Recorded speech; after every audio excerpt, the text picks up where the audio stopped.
പ്രവാചകൻ സല്ലല്ലാഹു അലൈഹി വസല്ലം പറഞ്ഞല്ലോ, എന്താ ഇസ്ലാമിന്റെ ഏറ്റവും വലിയ സമാധാനം? ഇസ്ലാമിന്റെ ഇസ്സത്ത് എന്താണെന്നറിയോ? അത് നമ്മൾ ധരിക്കുന്ന വസ്ത്രവും നമ്മൾ ധരിക്കുന്ന അല്ലെങ്കിൽ ജീവിതത്തിൽ കാണിക്കുന്ന ഇബാദത്തുകളുടെ ഭംഗിയോ അല്ല. ഒരു മുസ്ലിമിന്റെ ഏറ്റവും നല്ല ഇസ്സത്ത് നമ്മൾ കാരണം മറ്റൊരാള് കരയാതിരിക്കുക എന്നുള്ളതാണ്. ഈ ലോകത്ത് വെട്ടിപ്പിടിക്കുന്ന എത്ര സമ്പത്തുകളുണ്ടെങ്കിലും അവസാനം കിടക്കുന്ന 6 അടി മണ്ണിൽ 3 വെള്ളത്തുണി മാത്രമേ എനിക്ക് നിങ്ങൾക്ക് ഉപകാരപ്പെടാറുള്ളൂ.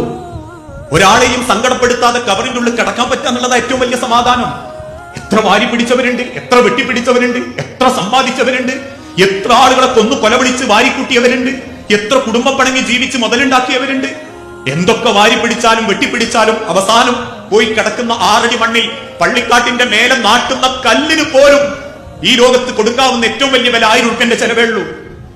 ആ 6 അടി മണ്ണിന്റെ അടിയിലേക്ക് ചേർന്ന് ചെരിഞ്ഞു കിടക്കുന്ന കിടത്തത്തിൽ എന്താ ഓരോരുത്തർക്കും കൊണ്ടുപോകാൻ പറ്റിയത്?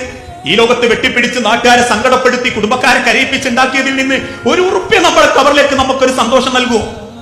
മറ്റുള്ള ആളുകളെ സങ്കടപ്പെടുത്തിയിട്ടും അവന്റെ കുടുംബത്തിൽ പ്രശ്നങ്ങൾ ഉണ്ടാക്കിയിട്ടും പരസ്പരം വെല്ലുവിളിച്ചിട്ടും പകവെട്ടിയിട്ടും ആ 6 അടി മണ്ണിലേക്ക് കിടക്കുമ്പോ അതിന്റെ പേരിൽ എന്തെങ്കിലും ഒരു സമാധാനം കവറിൽ കിട്ടാറുണ്ടോ? അതുകൊണ്ട് ആ നിർഭയത്വത്തോടു കൂടി പടച്ചോന്റെ കവറിൽ കിടക്കണമെങ്കിലും ഈ ലോകത്ത് നിന്ന് തിരിച്ചു പോകുമ്പോ അറിഞ്ഞുകൊണ്ട് നമ്മൾ ആരെയും സങ്കടപ്പെടുത്താതിരുന്നാ മതി.